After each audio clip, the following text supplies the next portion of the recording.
berproses menghadapi kematian. Kemungkinan besar mati, kemungkinan kecil masih punya umur. Dan nanti saya jelaskan kenapa saya berkata kemungkinan besar mati, kemungkinan kecil masih punya umur. Nanti saya jelaskan kenapa. Saya gali dan cari tahu lagi. Saya bertemu dengan hadis, namanya juga hadis tidur, doa tidur. Ternyata doa tidur juga ada dua, tapi yang umum kita hafal Bismikallahumma amutu wa ahya, atau Bismikallahumma amutu wa bismika ahya, atau Bismikallahumma ahya wa bismika amut. Itu yang kita hafal, itu umum. Tapi ada satu lagi termasuk doa tidur, tapi subhanallah tidak ada juga kalimat tidur di dalamnya. Agak lumayan panjang, tapi insyaAllah kalau kita belajari, insyaAllah bisa kita hafal. Bismika Rabbi wada'tu jambi wa bika arfa'hu fa in amsakta nafsi farhamha wa in arsaltaha fahfadha bima tahfad bihi ibadaka salihin. Udah hafal belum? Baru dengar ya? Baru dengar? Ikuti saya. Bismika Rabbi wada'tu jambi wa bika arfa'hu fa in amsakta nafsi farhamha wa in arsaltaha fahfadha bima tahfad bihi ibadaka salihin. Setiap saya baca doa ini, jujur saja wallahi kadang-kadang tidak bisa menahan nangis. Sangat-sangat dalam doa itu. Bahkan ketika saya habis baca doa ini, saya bilang sama istri saya, mohon dimaafkan malam perpisahan.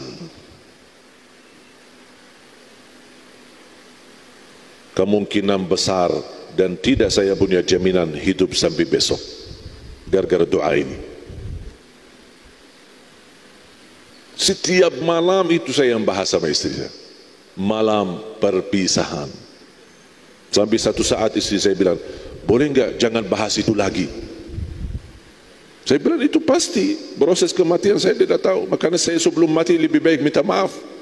Barangkali selama ini belum saya bisa menjadi suami yang baik, pasti ada kekurangan, kesalahan, mohon dibukakan pintu maaf. Coba artinya apa?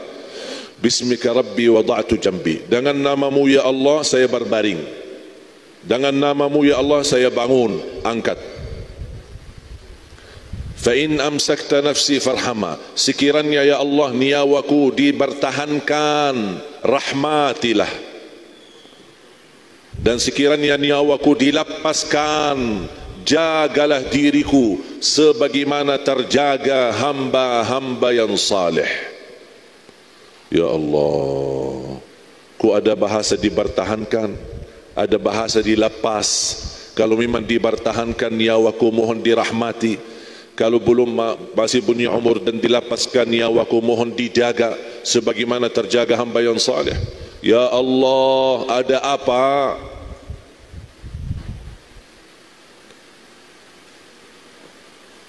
Itu yang kita selalu tanamkan kepada semua orang di bawah pimpinan kami penghafal Al-Quran, supaya mereka tahu dan merasakan keindahan doa dan Al-Quran ketika mereka baca.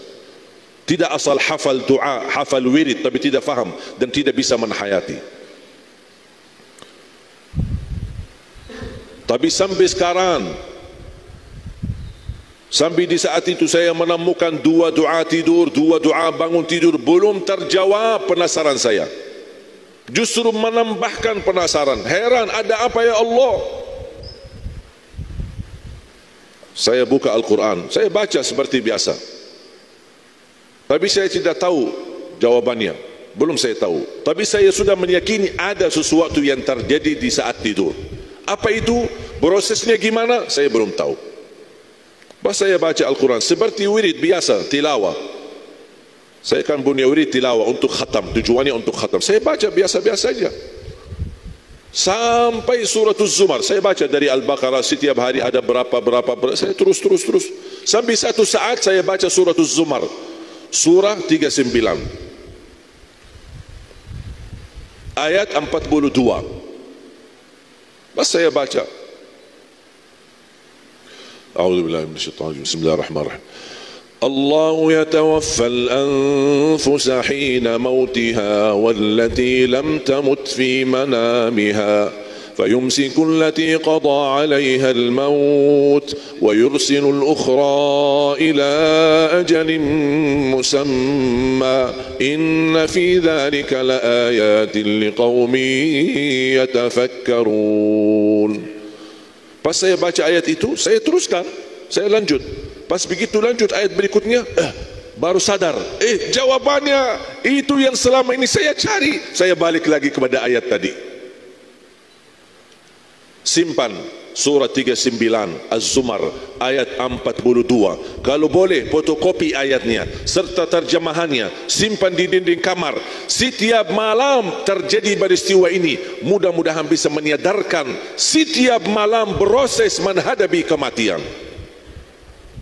Kemungkinan besar mati, kemungkinan kecil masih hidup. Kenapa saya bilang kemungkinan besar mati, kemungkinan kecil masih hidup? Ayatnya itu menjawab. Ada Quran terjemah? Mohon Quran terjemah. Atau ada yang di HP-nya ada terjemahan Al-Quran? Bisa siapa MC-nya boleh, atau siapa yang berkenan baca terjemahannya? Saya ajak Bapak Ibu, doa yang selama ini kita baca, doa tidur maupun doa bangun tidur, terjawab di dalam ayat itu. Surah Az-Zumar 39 ayat 42. Ada MC-nya?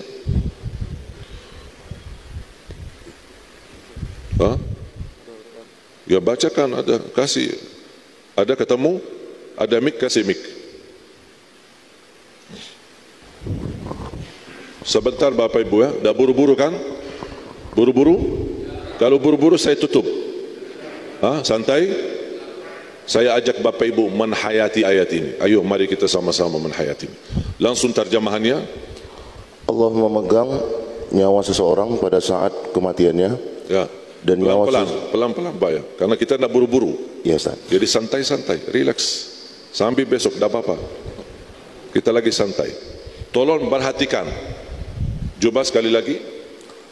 Allah memegang nyawa seseorang pada saat kematiannya. Allah memegang nyawa seorang pada saat kematiannya. Jelas? Berarti kalau kita meninggal dunia, yang memegang nyawa kita siapa? Allah. Sudah jelas, tak perlu dijelaskan lagi, tak perlu dibahas lebih panjang lagi. Tapi cuma ada satu lagi kejadian, dan ada bahasa dan wa. Kalau ada bahasa dan, ada keadaan yang sama tapi berbeda isinya. Coba lanjut. Dan nyawa seseorang yang belum mati ketika dia tidur. Dan nyawa seorang ketika belum mati di saat tidur. Maksudnya apa? Di saat tidur Allah memegang nyawa kita.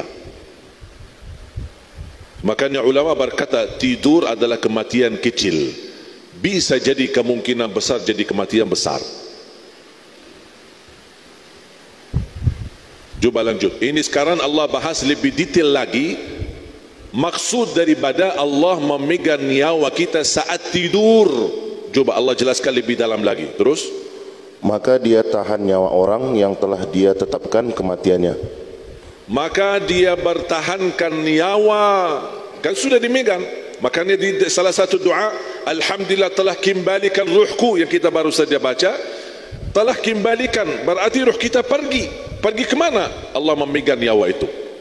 Berarti sudah pasti Allah mencabut nyawa kita, Allah memegang nyawa kita, itu sudah pasti. Tapi belum pasti dilepas kembali. Belum pasti. Yang sudah pasti diambil, dimegang nyawa kita, tapi belum pasti dikembalikan. Makanya kemungkinan besar mati, kemungkinan kecil masih punya umur. Bisa jadi satu saat kita buka mata, Begitu melek mata, malah yang ada di depan kita mungkar nakir. Makanya ketika Bapak Ibu bangun, buka mata, masih ada di ruang kamar kita, masih di kamar tidur kita, ucapkan Alhamdulillah alladzi ahyana ba'dama amatana wa ilaihin nusyur. Sadari ucapan itu, hayati kalimat itu, karena baru saja dimegang nyawa kita oleh Allah, tapi Allah masih berkenan melepaskannya untuk punya umur lagi. Saya punya kebiasaan kalau bangun tidur, begitu buka mata, oh alhamdulillah, belum mungkar nakir ini. Karena bisa jadi satu saat dibangunin subuh, inna lillahi wa inna ilaihi raji'un, tak bangun-bangun. Pas begitu saya lihat di ruang kamar saya, oh alhamdulillah, alhamdulillah, alhamdulillah alladzi ahya'na ba'dama amatana wa ilaihi nusyur. Sampai saya 3 kali ucapkan alhamdulillah, alhamdulillah. Nikmat umur sangat mahal, nikmat umur sangat berharga. Allah masih berikan umur untuk menambah ibadah. Dan umur yang hakiki yang kita miliki, yang kita punya, cuma 1 hari, bukan 60 tahun, bukan 70 tahun, bukan 80 tahun, tapi umur kita 1 hari. Malam ini bisa dicabut, sudah pasti dicabut nyawa kita, tapi apakah dilepas punya umur lagi atau tidak? Berarti umur kita 1 hari. Nanti malam akan proses menghadapi kematian. Manfaatkan hari ini maksimal ibadah, ibadah yang terbaik, tahajud yang terbaik, duha yang terbaik, baca Quran yang terbaik, sedekah yang terbaik, silaturahim yang terbaik, akhlak yang mulia yang terbaik. Pimpinlah keluarganya dengan baik, karena bisa menjadi hari ini hari perpisahan. Kalau masih punya umur lagi, semangat lagi untuk memberi yang terbaik agar meraih ridha Allah Subhanahu wa taala. Coba lagi. Dan dia lepaskan nyawa yang lain sampai waktu yang ditentukan. Dan melepaskan nyawa sampai ke waktu yang ditentukan oleh Allah Subhanahu wa taala. Diambil dan dikembalikan. Diambil, dikembalikan. Diambil, tidak dikembalikan.